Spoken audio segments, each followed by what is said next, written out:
Hi, everybody. Welcome back to another edition of Hunt the Habitat with Ann Jandernaw. I'm Steve Blazer, and this is again our opportunity to spend time with Ann and learn about what's going on in our woods and fields and the game birds we love to hunt. How are you today, Ann? Doing great. How are you? I am good. It's a little smoggy and hazy here in eastern Wisconsin. We're experiencing some of what's been going on with the rest of the nation with how the wildfires are affecting us. It's pretty bad here today. What's it like up by you today? Yeah, it's been an issue with those fires up in Canada. That's for sure. I mean, you could smell the smoke here. I don't know how your Yeah, area is, but you could smell it. yeah. I mean, it's amazing just how thick. I mean, we've all, over the years, experienced hazy days from fires out west. That just happens. It's not that uncommon. But I don't think in my lifetime I've ever experienced it this thick. I mean, you can look a block away and literally see the haze. And you're right, you can smell it. Oh, yeah. And this has been going on for weeks now. It hasn't been just a little bit, it's been definitely weeks of it. So I'll be happy when it's over with. And I feel bad Yeah, for those that are having to go through it farther north. right. Yeah, I happen to know some people up in northern Quebec province, Mm-hmm. and they live in an area, the Bay, Mm-hmm. where there are towns north of them that have been evacuated.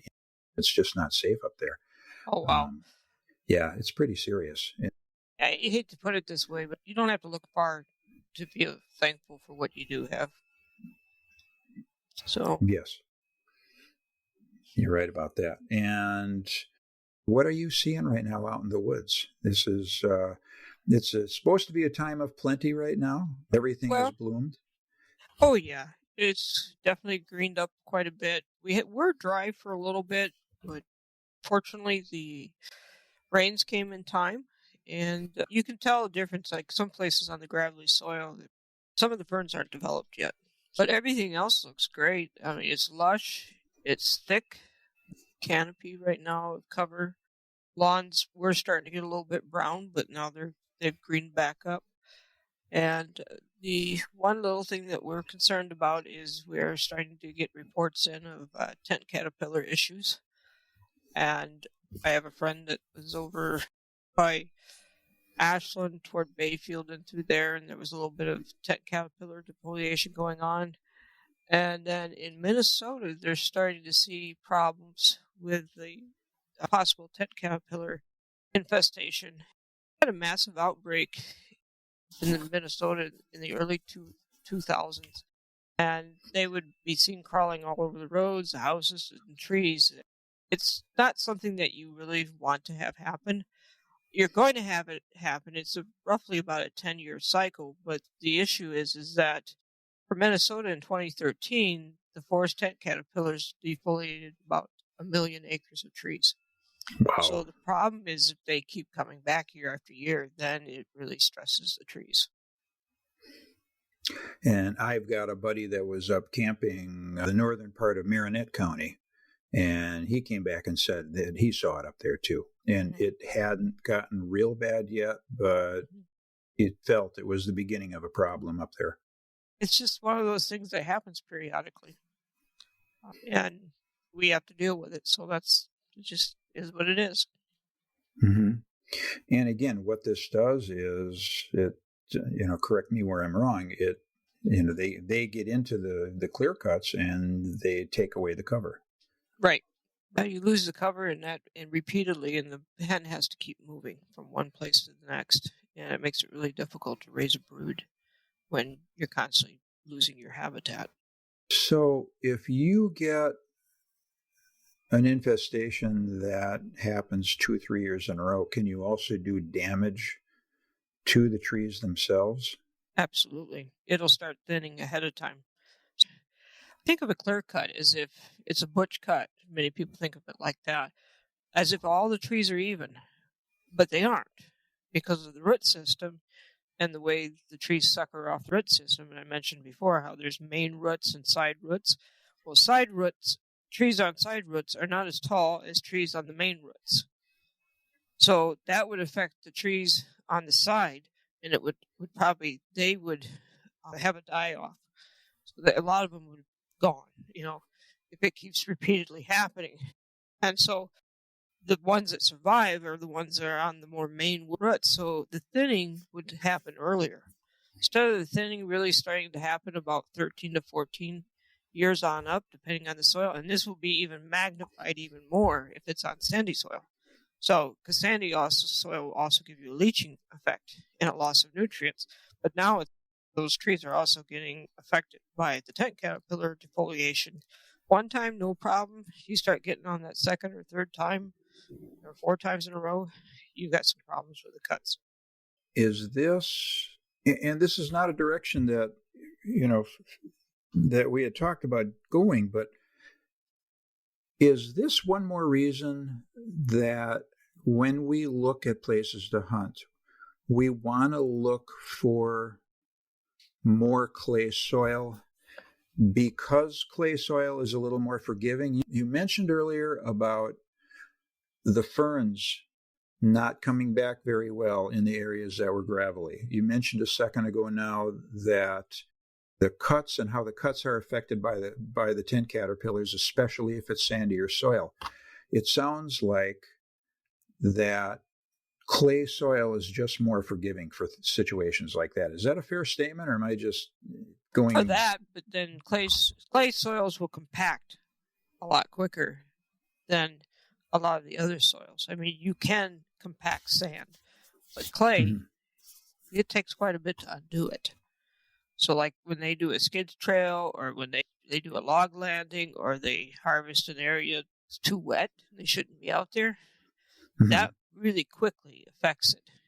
Because the water doesn't drain off, and then the water starts to pool, and you have new areas where the trees aren't going to grow because of compaction. So it's, I think really when you look at cuts, you need to go and think about time of year, and you need to be able to walk into any cut and find the quality part of that cut. Because even on sandy soil cuts, there's always going to be a side that's going to be quality cover, typically. And that's what I did. I remember one time I was asked by a client to come over and guide in his area. And that's hard to do when you just have to walk into something that you've never been in before and read it like on the fly. So as I walked through, I just kept gravitating toward where the stem density kept improving. The grasses were disappearing. And next thing you know, especially on those sandier soils, you're going to shift over to the lower side a lot quicker because the soil will start to become a little bit better. You'll have a mix, and there'll be more drainage in those areas, which then gives you a better ground cover and a more even canopy. So when you think about sandy soil cuts, you got to look at quality. You got to be able to read that quality as you're going through the area. And looking at a map and knowing the trees that represent, or the conifers that represent an edge or that like moisture, those you need to start shifting to. Like, okay, let's say you got a tamarack bog on one side. Well, that's obviously, I said bog. You got spruce. Now you can have white spruce or black spruce. Black spruce is going to mean it's wet. Just the same thing as white ash is dry ground, black ash is wet ground. That's what you're going to be shifting to, is your lower sides. You'll shift into that a lot quicker. Dispersal time is sort of a free-for-all because the birds are going different directions, because they're not into a routine, so to speak, that they get into come about the 3rd to 4th week of October. By the 1st week of November, those birds are where they need to be for sure. And they're into a routine of shuffling here and then shuffling there. And we go here for night and we come back here or whatever. But during the last part of September and the first part of October, everyone's shifting. And around the 2nd week to the 3rd week, they're starting to get where they want to be. Now, this all happens at a little bit different time the farther north you are or the farther south you are. because when does winter come? When do you have multiple frosts? So you need to look at what's happening. You need to be able to read your plants and start seeing them when they've been burnt by a frost multiple times. Things like that. So it's not saying go hunt everything on sandy soil or don't hunt things on sandy soil and only hunt things on clay soil. Mm-hmm. You need to be able to hunt it all, regardless of what the soil is.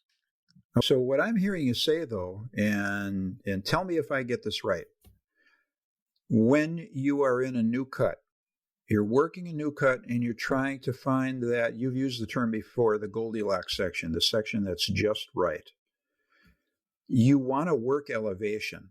Mm-hmm. Start low and work your way up, or start high and work your way low until you find that section that has the right stem density, which means it's going to have the right amount of moisture. It's going to be the right distance from the lowest part of the cut in order to support the sort of stem density that you need. We need to not walk along an edge necessarily, but walk into the cut and work the elevation till we find the right band, as it were. Am I saying that correctly? Yeah, you are.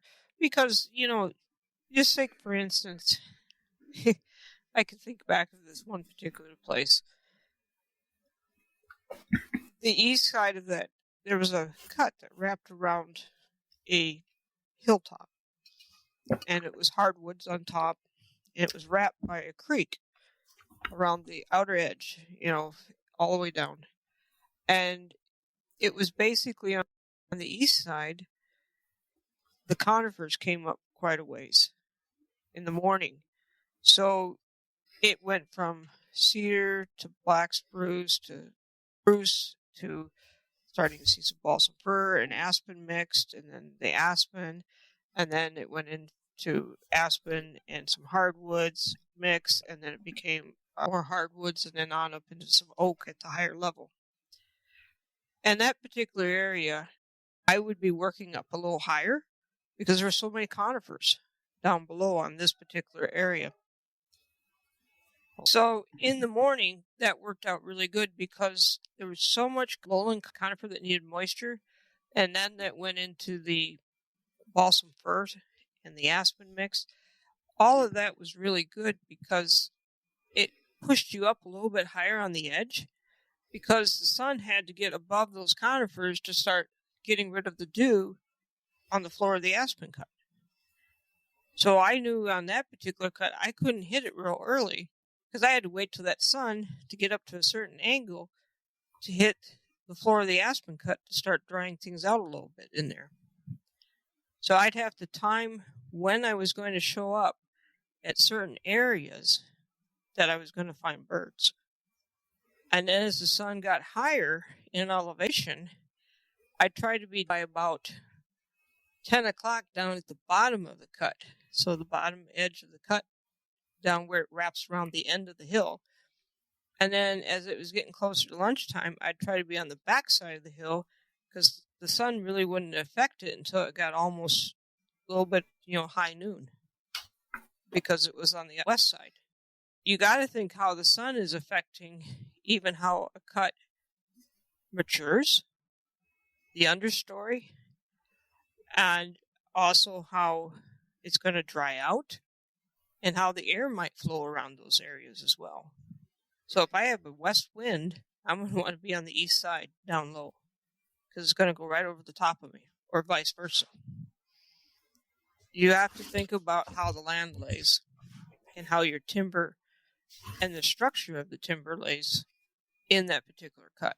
And you have talked before, this is a little bit of a review, about the fact that dew tends to affect grouse a little bit more than some other game birds because of their feathers. They're not an oily feather, correct? That's correct. One of the easiest birds to taxidermy, especially if you're starting out, because when you have them all, skinned out and everything, they don't have, they're just sticking to you. And you actually take the whole skin with the feathers and wash it in Dawn, and it looks like it would never look like a grouse when you get done with it. But then you blow dry it, and it fluffs those feathers out just beautiful.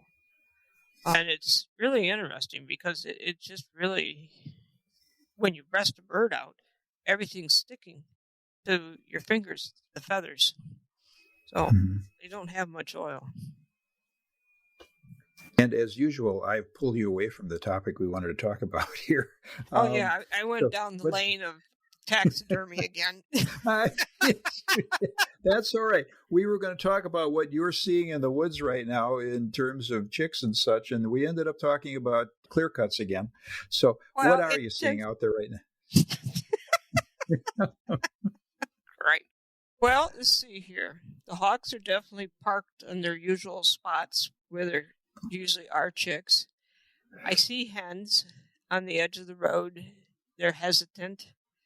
I had the gal that's here from PA with me, and we were taking a back road, and I saw a hen by the edge of the road, and I slammed on the brakes, and she had ducked back in, and she got out, and I said, "Now here, I got to show you what's going on here." So she's looking at me like, "Okay, what are you up to now?" And I said, "See all this dirt moved around, and I'm all excited about it, and you could hear the bird, she's squawking back in there." And I said, "Hear that? That's a hen." And I said, "She's going to work away from us down into that low area."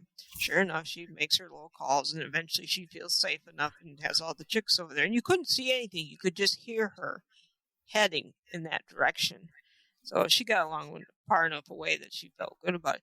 But you could see where the whole brood had been dusting on the side of the road. It was sort of cool.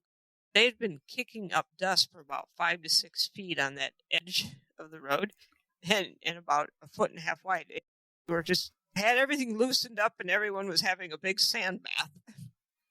So it was pretty neat. And then to have a hen calling right at the same time was neat too. Well, my wife saw a hen on the side of the road, and I think there were 3 chicks with it. And you'd have been very proud of her because they were driving along, and she was up camping with a friend. Mm-hmm. And they were driving along, and she started looking around. She said, "You know what? Steve said this would be really good grouse cover." And about 30 seconds later, she sees this hen on the side of the road along with 3 chicks. Well, maybe you need to take her to help find your cuts. I think so. Well, she's been listening to the podcast. So. Oh, okay. I'm crazy fortunate because while she will not hunt, she won't pull a trigger. She'll grab a hiking stick and walk through the woods with me. So nice. I'm very, very blessed from that perspective. That's for sure. Yeah. So what are you doing right now with dog training? You're working with your pups and... Yes, I had a fun day today. It's been really hard to get the training in that I want because we've had a lot of 80-degree weather already. And that makes it difficult to train. I'm extremely careful to not overheat pups. I don't believe in this concept that you can build heat tolerance into something. I don't believe in that at all. I believe they all start with some type of heat tolerance, and it's up to us to keep it so that the dogs don't overheat because they have such a huge heart and so much drive that, unfortunately, if you don't manage that, they'll kill themselves. And I almost lost a guide dog that way. And there was no warning. There was no indication, no staggering or nothing. And I was in a new area, and I was swinging back to go back, and we were actually very close to the vehicle. And she crossed in front of me and all of a sudden just keeled over. She was totally quartering and doing everything she could. She just couldn't go anymore. She just totally laid over. We were able to get her settled and take care of her, but she was never the same after that. And I've seen sled dogs that can't race in 20-degree weather because they were overheated by other mushers just trying to get the miles in. And no amount of miles or conditioning to me is worth taking chances with a dog's life. So That's my 2 cents and my philosophy on it. But I pick and choose my days very carefully in the summertime for puppies and for any dog. But I'm always thrilled when I get a really nice day. This morning was 44 degrees. I was in the woods probably by 6:15, and I got just about all the puppies done. And they're doing great. They're in and out of the woods. They're starting to win from a distance, which is good. They're tracking just the way I'd like them to. I want my dogs to both point and track. I want to work a running bird. I'm not training for woodcock. I'm not training to point quail per se, because see, quail, when you put quail in the grouse woods, most of them can't break through that cover very easily, so they want to run to an edge and then fly. And so when you take a young quail that's maybe like 12, 15 weeks old, their forte flying is when it's open. Their forte is not trying to fly in that mess because they fight to get out of it. They're not built to negotiate that. They're built to have more of an open space. So the thing, what they'll do is they'll run, stop, wait for the dog to come close, and then run again. If they can see daylight to fly out, then they will. Okay, so this has worked perfect for me, at least for training. What we are doing right now is I'm working the layup, so to speak. Point, relocate, point, relocate. Use your nose, not your eyes, which is really cool to watch them do this. And then I've got the quail that they're working at scenting from a distance. And they had a nice day. Starter pistol, I'm at that point. But I need the right weather to switch over to a gun. It'll be a 410 light load. But right now, I'm at the point with some of them I'm getting double taps with the starter pistol. And everyone's been well prepared. They've seen plenty of birds already. They've got plenty of drive. They already had drive. I just needed to get everything focused. And they're turning into little bird dogs. It's fun to watch. So, would you mind talking in more detail about that? All right, you're going to work a dog in the woods. How big a patch of land are you working here? 2 acres, 5 acres? Well, kennel, It's not that big of an area. I've set everything up so that in 15 minutes I can accomplish per pet pup everything I need to. Okay. One, I'm fighting with heat. So my sessions are very short. And when you think about it, puppies don't have long attention spans. No, they really don't. So half acre. Okay. And you're putting out 2, 3 quail?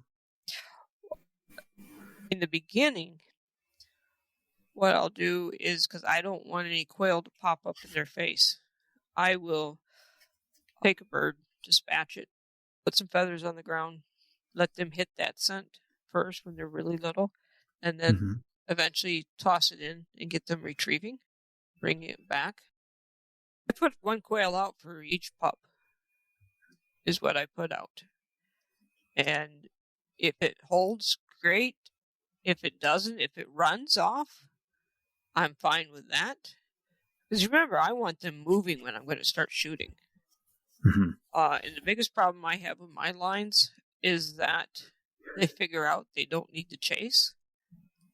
And if they don't need to chase, you're a little worried when you go out there and you shoot and the dog just keeps standing on point. And especially the first time it does that, I mean, it's like, and they just watch it fly off, and I'm like, oh no, you're one of these. You figured it out too quick. Time to start killing some birds. Well, even if you're killing birds, I've had some that won't move. They just wait.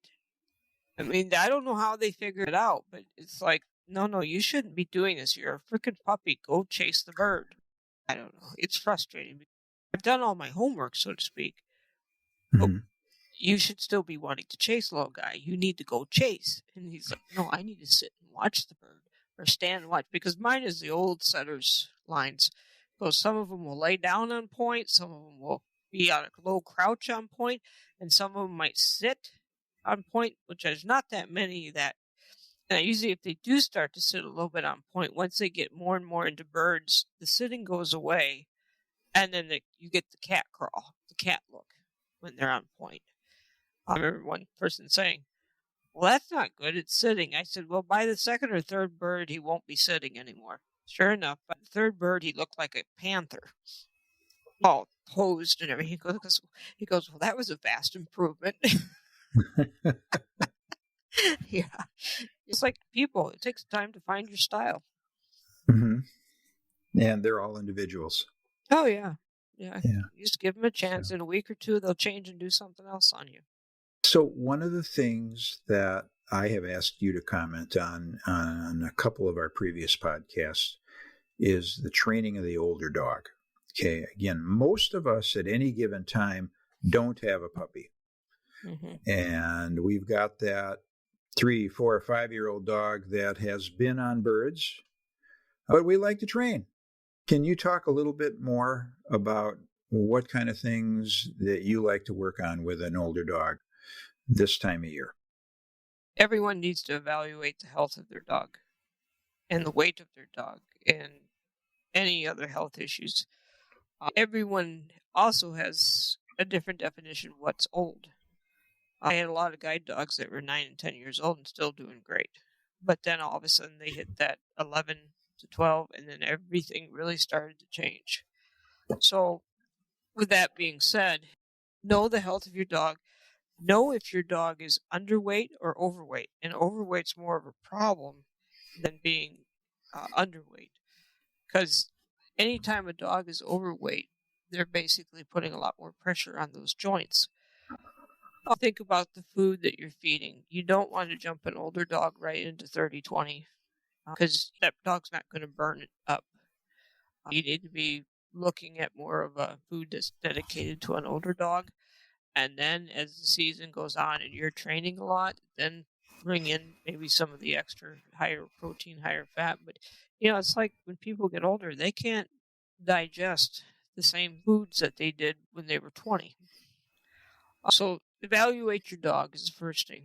We're all thinking we got to get out there and run the dog right away. But in reality, in 4 weeks, you can have a dog pretty well conditioned. And you have to remember in the beginning of the season, you're going to have a lot of hot weather. So it's not like you're going to be out there for a half a day. So if you really looked at it, you could start conditioning beginning to the middle of August for maybe your first hunts in late September or early October and be just fine. But with the older dog, I'm going to tell people get them on a good glucosamine chondroitin. And what you have in the dog food is typically not enough for an older dog. One of the ways that you can tell about the flexibility of your older dog is if you take the foreleg and you bend that joint back, and if it can lay that paw all the way flat on the leg, so it's like, it's like trying to bend your hand in to touch your arm, the inside of your arm. Well, with a dog, when they have arthritis, you can't bend that and lay that leg flat on the backside of the foreleg. So, and with sled dogs, it was really evident the flexibility and what they're capable of by just looking at that, looking at their range of motion. If you need to have a vet explain range of motion to you, the extension of the forelegs and the extension of the back leg, and how far can you bring it out back, straight out or straight up, and even the flexing of the head and everything to each shoulder. You're looking at the range of motion, and you'll find where that dog is limited. And if you get to where you're trying to bend that foreleg back or fold it back on itself, and you'll have a little hole where it bends. Usually I can get maybe 1.5 fingers in there, but if they can't bring it all the way back, your dog's stiff. Doesn't have the flexibility that you thought it had, which means you got to take the conditioning slow. And at that point, what you might want to do is find a place that you can go wading. Take that older dog. I mean, if you have a dog that freaks out about this, then you probably don't want to do it. But get a life jacket for it and go wading. And just wait out with the dog and put it on a lead rope and let it swim. I had one of my sled dogs. The dog's name was Jasper. And Jasper, from day one, I knew this dog was going to be a tremendous lead dog for sprint racing. He ran like a greyhound. When he would run, he would be airborne, like you see the greyhounds with the head out and both legs on either side of the head, legs totally stretched. But he just flew, and he just cleared ground with no feet touching the ground. I learned to lead very quick, just so driven.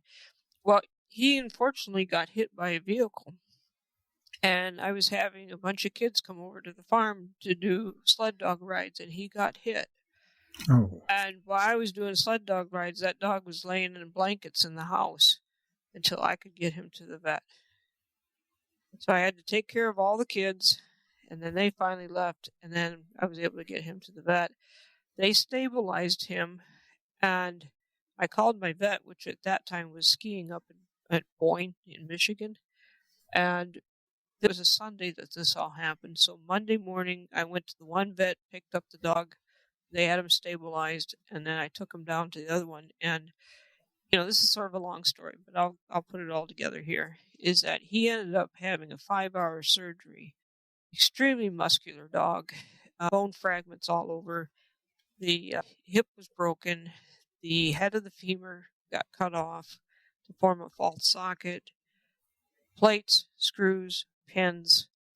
Said he'd never run again, and said he would never sire puppies, because being hit in the back end. While the dog was recovering there, I built a 4x4 pen in the kitchen with a thing over the top of it and a door, and it was right by the door to go outside, so that I could put a towel underneath him to hold him and get him outside. And it was just as things were starting to melt. And I talked to the neighbor. I bought some chest waders, and I started using their pond when it was still really cold. And he didn't want to go in the pond, but I made him go in the pond, and then he would try to swim. And this therapy went on for weeks. Then, as it got warmer and he was starting to do better, he wanted to hop. And it was easier to hop with those 3 legs instead of placing his foot. So then I got to thinking about it, and I went and bought saddlebags. And I filled them with 2.5 to 3 pounds of sandy gravel on each side and purple bagged it with Ziploc, and that weight made him place his foot. So he learned to place his foot at that point. The injury happened like late February, early March, somewhere in there. He ran lead on a team that next winter. Wow. And that next winter, with him and lead on the 4-dog and him and lead on the 6-dog team, which did 6-dog sprint, they qualified to race in the World Cup. So my point there is to bring it back around is that swimming helped him to, form the muscles again and to reuse his leg. But I've used swimming like that when one time I got an older sled dog, and it was a lead dog that was on an Iditarod team, and his name was Two-Ply. And Two-Ply was originally a Swingley dog, and Swingley won multiple Iditarods for me. And this dog was incredible. You didn't want to call your left or right, G or haw, too soon, because the dog would take you over the bank instead of where the turn was. And he was getting older, and I knew he had some arthritis, so I started his training with swimming.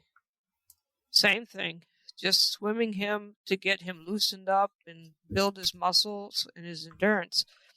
And then eventually that led me to building a pool. That I could swim 8 dogs at one time. We had stopwatches for them. And 1 minute of swimming is equal to 4 minutes of running. We'd get them in harness, and I had them so that they would try to swim toward me, but they were in a sled dog harness, and the tug line was hooked to the other side of the pool. And I had like chutes almost. So each one had a dog swimming in it, trying to come to me. And my friend Deb was there, and we had a deck. And I mean, we did this till we were too cold. But dogs would have kept swimming. These huskies loved to swim. And the cool part is that the conditioning was just incredible. I don't know how many minutes was on each dog, to the point when we did our first training one, we did 8 miles. The dogs came back, looked so fresh, like we hadn't even run. They were so well conditioned. So my point here in all this is that swimming is great for their stamina. It builds muscle, it builds tone, but those older dogs, it doesn't injure their joints. And you can do it when it's hot. And so all you need to do is get like a lead rope, put your swimming stuff on, and if your dog's a little afraid or whatever, get it a flotation harness. And what the dog likes to retrieve, you can start introducing that even just a little bit while it's swimming. But don't overdo it. That's human nature to do too much too quick. If it's an older dog and it hasn't been training or just sort of hanging around a little, start out with 30 or 45 seconds to a minute, somewhere in there. If that dog comes out of the water, stands there, and the back legs are just shaking, you did too much. It's like when I would train my teams, I wanted my teams to come flying in, slam and stop, and stand there panting, but everyone's looking around like, are we going to go again? You never take your dog to the brink of wanting to quit. So when we would even call for home, 1 mile out, no matter what race you're at, the sprint race, last mile, you'd ask them to pick up their speed. You never did it a mile and a half out or a mile and a quarter out or even farther. You always did it 1 mile out. And those dogs would put on a burst of speed for you to come across the finish line. And that's the thing, is you never let the dogs doubt you. You always want to have your dogs, whether they're bird dogs or sled dogs, have total faith in what you're doing, but then also to know that you're not going to run them into the ground. So I've always liked to bring my dogs in fresh. And that goes back to my puppies. I don't want to see my puppies stumbling around because they're just being worn out. And the problem is, especially with puppies, one of the things you need to think about with puppies, that you don't want to run them when it's too hot, because once they get hot, they're going to get sloppy with their run, and they're going to become more uncoordinated. And if you think about this, their bones haven't grown yet to meet each other. If you were to take an x-ray, you've got, like down below, you got bone, then you got space, then you got knee, then you got space, then you got bone. And that's really flexible at that point. But it's very easy to hyperextend things. So you don't want these pups running mindlessly. You want to give them a purpose and be able to focus. But it's no different than, say we have something to shovel and we got to get it all in this one cart or something like that. It's a huge pile. It's 75, 85 degrees. We get halfway through it. By the time we're halfway through it, we're just going through the motions to get to the last part. And that's when accidents happen. And it's the same thing with older dogs, young dogs, pups, middle-aged dogs. Keep them within the boundaries of their conditioning, because that's our responsibility to that dog. That's part of ownership. It's not one more bird. It's not one more mile. It's not, let's just see how much more I can squeak out of that dog. Then you might as well be putting something on the shelf and taking it down. They trust you to take care of them. That's part of taking care of them, even as feeding, vaccinations, the rest of the life. Conditioning and training is the same thing. You have to take care of the dog, and you have to go by what they are capable of doing, not what you can slam down their throats. So, okay, I'll get off my pedestal now, I guess. No, that's fabulous information, because, again, we like to train. We like to be with our dogs. We like to be out in the field, and we do often overdo it. This is our downtime. This is the off season. We want to spend time with our dogs, and we want to see them run. We want to see them happy. You talked about the bones and the plates in a puppy not being fully developed. That doesn't apply just to the summer. That applies to hunting season too. We don't want to hunt them all day, do we? Well, I'll tell you a quick story. Pups look good. They're looking really good. And they're 6.5 to 7.5 months old. I've had guys come back in a day or two and say, "Hey, I just shot 2 grouse over this pup." I have to get on the guys a little bit that, hey, you can't run that puppy like your 7-year-old dog. And you can't run them together because that puppy's going to want to keep pace with the older dog and it's not ready for it. And then this methodical work that this puppy's doing is now being rushed. So it's undoing all the training that I just did to get it so you could have it. And you got to let it be a puppy for the first year. I mean, a 7-month-old puppy doesn't need to be hunting an hour. You have to do smaller, shorter hunts. And sometimes you have to take that pup into areas that are non-productive. Because if you take it into productive areas time and time and time again, it's going to expect that. And then it'll lose its patience when it doesn't have a bird there. But one of the things is that with these pups, they get too hot, they don't smell well. Any dog doesn't. But they will start bumping birds real quickly. And then they start chasing them. So any composure you had with that young pup, you're going to lose it. The worst thing that can happen to a young pup right off the bat, the owner gets it out, and then comes into a covey of grouse, 5 or 6. And I tell them, okay, you shot at 1. Don't try to do the follow-up on all the rest. You're going to blow its mind. It's too much too fast. We haven't been practicing 5 or 6 birds coming up. He has to learn to go and deal with just 1. And it's very easy for anyone to say, oh, one's over here, one's over there. I'll get another experience, but that pup's not mentally ready for it.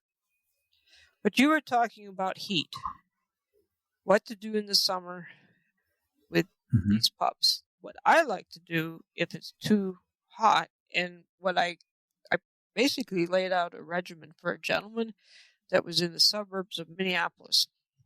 He was originally from the UP, but he had a big backyard.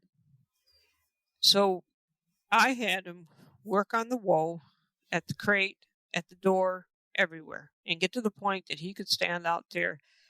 And if the pup was running, he could yell, whoa, and that pup would stop. Right there. Put the brakes on and everything. I said, then you got a handle on the pup. Because that's also safe. If you have a truck coming, or you look ahead like I have a couple of times and, oh, shoot, there's a bear. It's like, I've had a bunch of other stuff like that happen. But so there's that you can do. But we started up a regimen of scent drags. So, and I told him, okay, first time, just bring the scent across somewhere and let that pup learn to double back and look for it.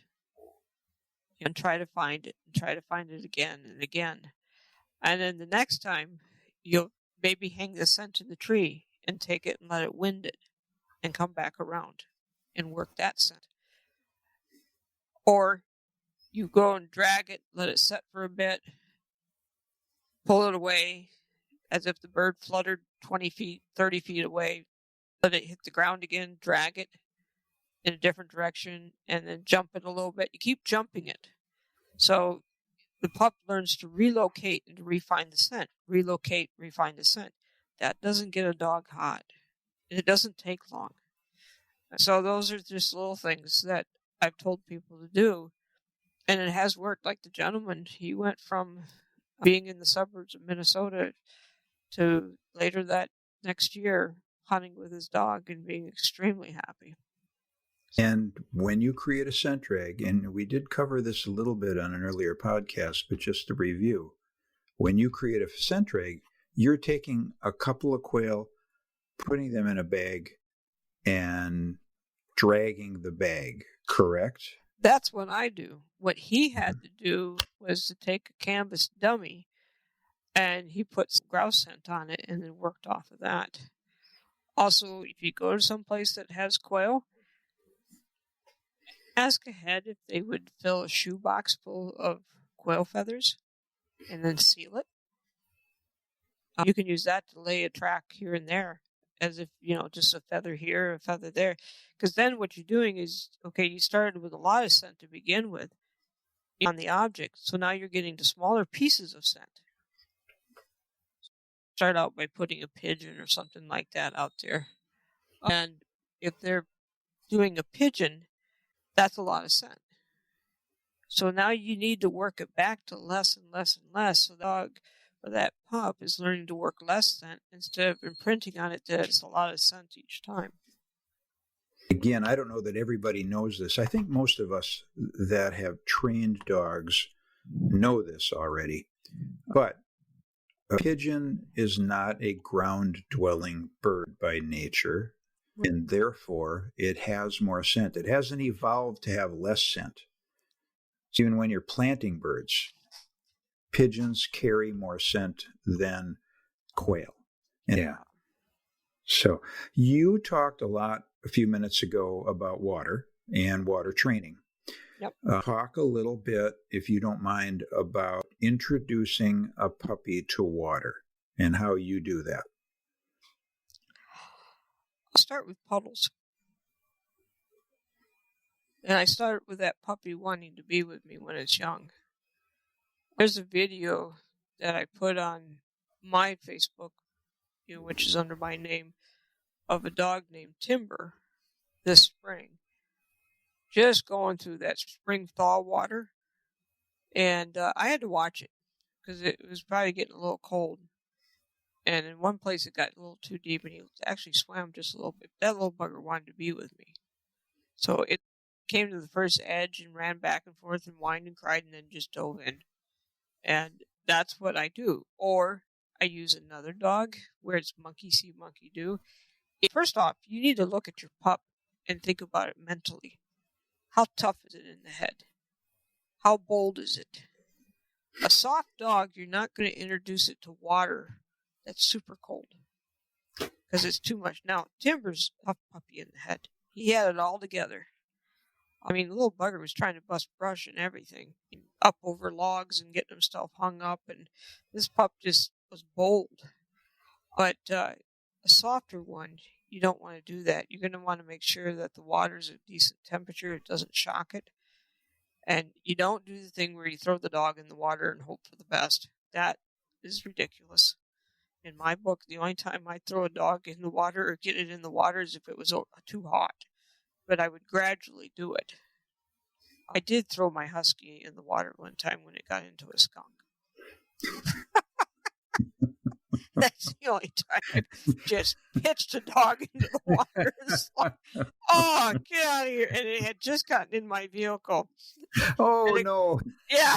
And the problem is I went on one side and it ran to the other side and it knew I was upset. And every time I'd run around to the other side, and then finally I crawled in, and then it went in the back seat, and my whole vehicle smelled like skunk. I got hold of that dog and threw it in the mill pond at the sawmill I was working at. It took weeks to get rid of that. I was smelling, when I went to work, like skunk for quite a few weeks. Skunk or Lysol. Oh. Well, it's something that every last one of us have had to deal with, probably more than one time, almost all of us. I'll tell you a funny story. Well, I was running about 12 dogs on a sled dog team. We were going down this trail. And sled dogs are really unique when they see something on the side. The one will grab it. And they literally sort of flip the pieces of whatever it was. It got passed down to the team. Then part of it ended up in the sled. And it was a skunk. I'm like, Christ, get that out of here. Yeah. And one of them turns around and looks at me like, well, this was fun. Let's do it again. Well, I had something happen in North Dakota where my son and I were working a fence line, and Milo Ellen went on point, and Cat walked forward and went on point. We figured we had a running pheasant in front of us, and then locked up tight, just locked up tighter than a drum. And it was an old, unmaintained barbed wire fence, and with a strip of cover about 3-4 feet on either side. And she was pointing as if the bird was on the other side of the fence, and she wanted to get over that and she couldn't. And I set my gun down and walked over. I picked the dog up, handed it to my son, who was on the other side of the fence. He set the dog down, and as I pivoted, I saw a skunk tail up 4 feet away, and I was the guy that got blasted. Oh no! Oh Lord! and and we knew all the farmers and all the people in the little town where we like to hunt. Of course, they know the two guys from Wisconsin that come out every year, and there were all sorts of jokes about the fellow that was standing next to his truck in his long underwear. Because word got around because a couple of the farmers rode by because I had to get the clothes off as quickly as possible. But I got blasted. At least it wasn't the county sheriff giving you a ticket. Yeah. Oh God, I got teased about that for a couple of years. Oh, I bet. That's a good one. That's a really good one. And one of the things you mentioned once to me was a summer project could be quartering. Can you talk a little more about that too? Well, think about it this way. A lot of people think about quartering as if some dogs, like you can make a dog do it, or they're just natural quarters, or well, maybe someday my dog will do this. But you can actually do stuff with a puppy. So, of course, we want the puppy to be out in front of us. And this can start at about 11, 12 weeks old. And what I do is I let that puppy go out in front and say it's in front of me, and then I'll shift to the left. And I always try to keep the dog in front of me. And just a light whistle. And these are little shifts. So it's just like you zig and you zag. You zig and you zag. And so you're always shifting the center of where you're at. So you just keep shifting that center for where you're at and moving it. And then what happens is that puppy starts doing the same thing. Now that's an open area. Then you should take the puppy to like a mature hardwoods that's a little closed in. I don't typically jump a 12-week-old puppy right to the aspen woods. I go to the hardwoods. And I'll do that same thing. I can shift back and forth. And you just slowly start tightening it up. And then if you're on a trail, make sure that trail is so narrow you can hardly even see that it's a trail. And you slowly widen the trail. Now, if you want to take a pup and make it so it doesn't want to quarter, or if some reason thinks it shouldn't quarter, keep it on a sidewalk on a leash. What happens every time that you're walking with the dog and it goes to the left? You pull it back in. And it's centered right in front of you. So eventually the pup's like, well, I guess I can't go anywhere. And so they want to shift and look around, but you're stopping all of that. That makes it really hard to train a bird dog. If you start doing that as puppies, taking puppy walks and things like that, and you're going to do it on a sidewalk constantly and keep it within a certain parameter, what's going to happen when you get on the woods trail? It's been taught for the last 6-7 months it can't go to the left or right. And it sounds to me like when you're doing your zigzagging and resetting, you're also teaching the dog to keep track of you, aren't you? Oh, yeah. Yeah. You're accomplishing a couple things there. You can verbal command. I usually do a whistle because I don't say much to my dogs.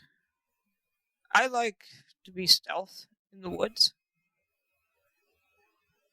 And I'd rather blend into the background or the scenery of things than to announce this or that. And I just basically one light whistle, and I want them to shift. And I want them to look for me. Because it's no different than like with sled dogs. when you are running sled dogs, and if you start being a chatterbox on the back of the runners, all they're hearing is blah, blah, blah, blah, blah for how many frickin' miles. But when you really need them to gee, haw, or whoa, your words aren't going to carry any weight to the command because it's just background noise again. So when I say something, it means something because I typically don't say something. I only do it when I need to, not all the time. And so I honestly think you form a better bond with the dog because you both are seeking and trying to see each other at some point. So that's just what I've seen with sled dogs and with bird dogs. Mm-hmm. The less noise, the better. Well, and as a hunter, I can say it's more pleasurable to have silence. And I think a lot of us have been with people that are constantly talking to their dogs or whistling at their dogs or directing their dogs. And it's, I guess, to each his own, but at least for me, it's not fun. It detracts from the whole experience. Yeah, like you said, to each his own. It's not what I'd want. We have covered a lot of ground tonight. You have given everybody some fairly detailed information on some of your training techniques. This has been really neat. Very good. And one more thing, we don't have a lot of time to talk about this, but over these last weeks, you have given us a lot of information on finding cover, on reading cover, and now training our dogs. The other part of this calculation is that once we shoot at the bird, we need to hit the bird. And I guess kind of a reminder to everybody that this is the time of year that you get your shotgun out. Yes. It's beautiful out. This is something you can do when it's hot. Yes, go to the skeet range, go to the sporting clays range. Okay, but this is the time of year for us all to start working on our shooting. All those shots we missed last fall, this is our opportunity to get better. When do you typically start? I shoot all year because I shoot a lot of trap, but I can assure you that trap is not training for wild birds. It's a completely different animal. You're pre-mounting your gun, and it's just a different sport altogether. I've got some buddies that are really good skeet shooters. I am not a really good skeet shooter, but I enjoy skeet. And shooting a few rounds of skeet to me it's good training, but serious skeet shooters, generally speaking, are going to pre-mount their gun. And when you're at the skeet field and you're getting ready, to hunt, you want to start with a low gun. And your scores are not going to be that good, and you don't need to worry about it. The job is to mount your gun, shoot the bird. A lot of guys like to shoot sporting clays, and that's fine. Not all of us have sporting clays courses nearby. Sporting clays is also a little more expensive. I absolutely enjoy it, and I've got friends that are really, really good at it. But I'll shoot skeet more than anything else when I'm trying to get ready for the season. And it's a great way to do it, but you got to do it with a low gun. Well, at least you don't have to worry about cooking anything. Nah. No, you don't. But it's always good for a couple of beers when you're done shooting. Everybody gets together and laugh at each other. That's just it. But you can get, again, most places, and unfortunately, at least in our area, there are a lot more places to shoot trap than there are skeet. But there are, at least in eastern Wisconsin here, there are enough places. We are incredibly blessed. We have a lot of places to shoot. And that's nice.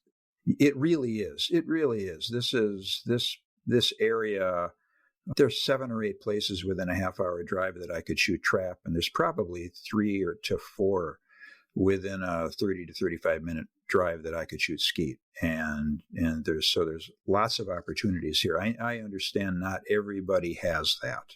Okay. My wife's family is from an area in Iowa where they've got to drive a little bit if they're going to find a skeet range. But this is the time. This is the time that we, and again, it's a little too warm sometimes for us to train our dogs. It's time for us to train ourselves and sharpen our eyes a little bit. You never can start too early.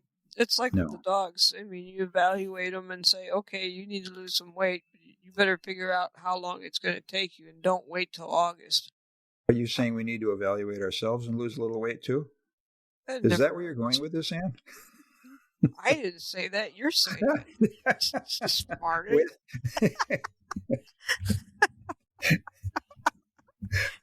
I'll just keep walking behind the puppies. Well, there's a little truth to what you said. So this is another good time. Get some miles in. Oh, so. Yeah. Make sure you have a comfortable pair of boots. I mean, that's the other thing, too. I've had muck boots. I've had lacrosses. I've had the French boots. I've had all those rubber boots and that. So I'm going to try another one. But I wear out a pair in a year. And the two lacrosse ones lately, they were built for women, and I wore them out in two different places. I'm like, I just want a boot that I don't wear out real quick, because they're not cheap. It'll last you more than one season. No, good ones are not cheap. No. Remember those Briar pants that Columbia had? Mm-hmm. I sent them in. I sent one pair in, and then they sent me a new pair. And 4 weeks later, I sent that pair back in, and they called me and said, "What are you doing?" I said, I'm guiding for grouse. What are you in? And I told them. They sent me a gift certificate for almost 3 times the amount of the pants and said, "Please don't buy any more." Literally. I couldn't believe it. I'm like, well, now what am I going to use? I didn't even get my used pants back. They need to come out with a model of pant that you can endorse. I end up wearing the cuffs so bad off of them. Mm-hmm. Those are really bad, but oh well.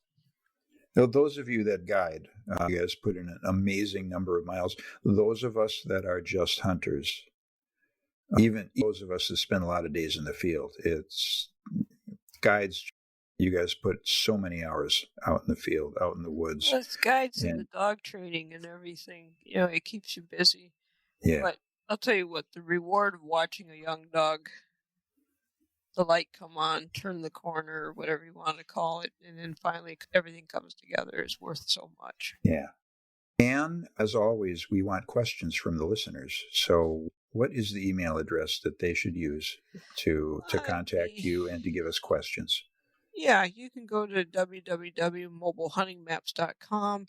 You'll see a questionnaire down at the bottom of the podcast part, or you can go to the contact part as you might contact us. And there's a form you can fill out, and we'll be glad to try to talk about what you're interested in, because this is as much your podcast as it is ours. So if you have questions, please ask away. So we look forward to your questions.